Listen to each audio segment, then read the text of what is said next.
And also, Kyrie's true shooting percentage. I know since you nerd guys love this stat. His true shooting percentages I just had. It is 58%. Mm-hmm. And then as far as distance goes, his shooting percentage from 0 to 3 feet, 60%. From 3 to 10 feet, 36%. From 10 to 16 feet, 46%. From 16 to 3-point range, 48%. So pretty much everywhere in the court, he's not that bad of a shooter. He's solid pretty much everywhere. I don't know why from 3 to 10 it's 36%, but pretty much everywhere he's pretty good. Okay.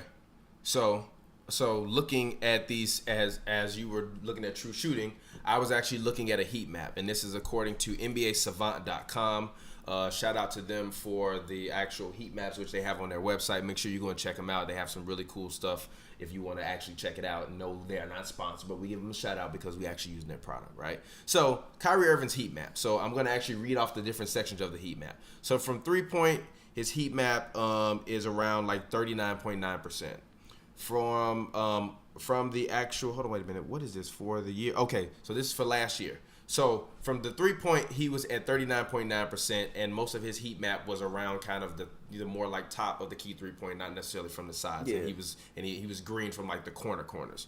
In terms of like the mid-range area that's not in terms of the paint, he was at 48.4%. In terms of at the basket, he was at 58.7%. And in terms of the painted area that is not directly underneath the basket, he was at 40. He was at 40.3%. Right? So his heat map is very strong across a lot of different places, right? Mm-hmm. So when you look at it, I'm going to put it up on the screen. Shout out to NBASavant.com. You can see Kyrie Irving's heat map.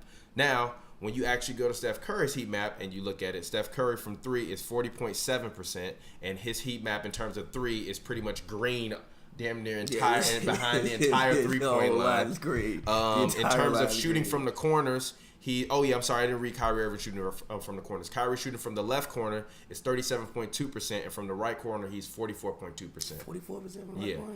Steph Curry from the 3-point line, in terms of like top of the key, style, is 40.7. From the corner is 45.9. From the left corner, from the right corner is 46.5. Now, in terms of the actual painted area that's directly underneath the hoop, he's at 63.8%. And in terms of that middle part that is the painted area that is not directly under the hoop, he is at 40.2%, which is literally a 0.1% behind Kyrie Irving. And in terms of the mid-range, he is shooting 43.6%, and Kyrie Irving shoots 48.4%. And then when you equate the moves in, like I said. But overall, Steph Curry, his heat map over the entire floor is better than Kyrie Irving, with the exception of the mid range. But he's literally 5% higher at the rim. He is 2% higher on the right side of the 3-point line, and a full 8% ahead of him on the left side of the 3-point line. And in terms of 3-pointers, he's ahead of him in terms of 3-pointers. So really, the only but the at the rim, will we both agree that Kyrie is a better finisher than Steph? I told you that I think that they like 1A and 1B. And I told you no, but how long have I it's not like I'm just making it up for this argument. I've always said that I consider them to be 1A, 1B, and you can choose between it at the rim. Because I'm always going to take the guy who shoots a higher percentage over the guy who has fancier moves but doesn't shoot as high of a percentage. Shooting 60% at the rim, shooting 63% at the rim last season. That wasn't even his MVP year. But I say it's because I think he faces less contact than Kyrie does at the rim. One, he's smaller. There's no possible way that you can hit Steph with the same type of contact that you can hit Kyrie with, because you get all types of flagrant fouls. Secondly, he shoots so well that you more so play him for the 3 every single time. If Steph does any type of head fake, you're going to go flying. If Kyrie does a head fake, you might go flying, depending. Okay. Now I went back to Steph's MVP year, because that year was just last year, right?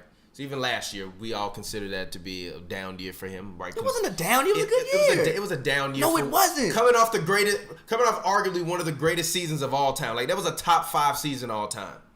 Okay. Arguably top 3 season of all time. No. It was definitely a top 5 basketball season. Like 72 and 10. Yeah, like, no, you it was break top the Bulls. 5. Like, all they needed to do was just fucking win a game. Yeah, if they would have, I personally still think the best basketball season is Michael Jordan, 87, I think it was, when he won every single award besides the championship. And averaged 37. I don't give a fuck what anybody says. To me, that's the greatest season in basketball history. If he would have won a ring last year, you could have put it right behind and nobody could really say anything to you.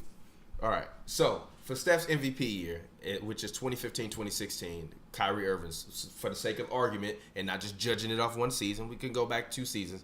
Kyrie Irving's heat map in the paint, 57.5%.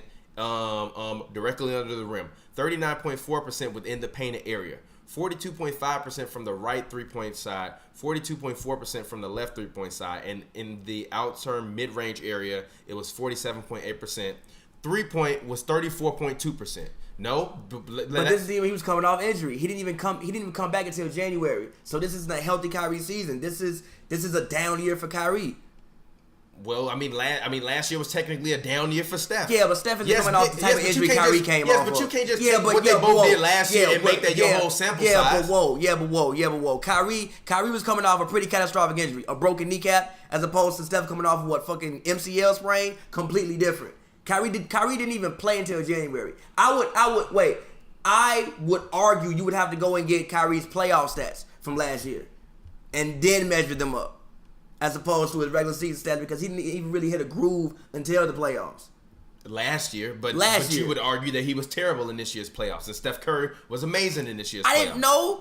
Kyrie wasn't terrible. You've been saying all playoff long that Kyrie was in a slump and that you didn't think he was playing good. Listen. I never said he was. Listen. I never said he played terrible. He did not play terrible. I said I didn't see many memorable Kyrie performances, and I didn't. That don't mean he didn't play terrible. He averaged 25. You can't play terrible and average 25. Oh, I never said Steph played terrible. You put words in my mouth. You put words in my mouth. You put words in my mouth. You put words in my mouth. Averaged 25. You put words in my mouth. Like 6 and 5 in the finals. You put words in my mouth. You are. Listen. No. Your argument is wrong. No, it's not. You know you just buried yourself with your own argument that you're making. I have never once said Steph played bad in the 2015 finals. I said it was smooth. It was cool. Kyrie played cool. But you telling me that a person that averaged 15 points a game is the finals MVP? Yes, he made a bigger difference than Steph did. When they put him on LeBron, that's when the series turned. Who's the number one scorer for the team? That doesn't matter. So if he don't score them points, then what happens? They probably still wait. We would have to go back and look at the scores of those games and let's see if he scored 5 less points, would they still win? And then we don't know if he scores 5 less points, does somebody else score more points? We don't know. They won the fucking championship. And he was the best player on the best team. Yeah. Don't give the finals MVP to Iggy because he came off the bench and only held LeBron to 30 points a game.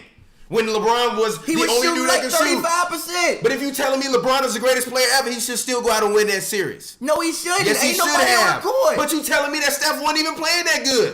So that means LeBron should have went out there and won that series, but he didn't. Everybody is hurt. The whole team hurt, dog. Deli in the hospital for a damn IV. You do know that Steph was the only 20-point plus per game scorer on that team. And the next people after that were at like 15, 16, and 14. And you do know the Cavs were half dead.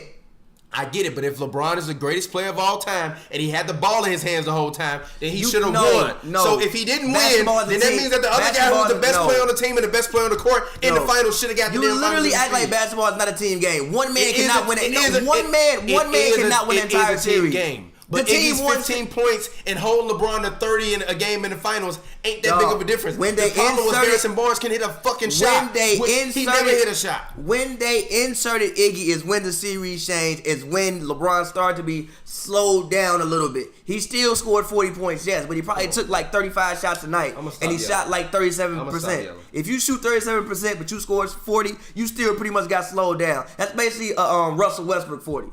Sometimes he gets slowed down. I would argue LeBron's finals performance this year was better than that year.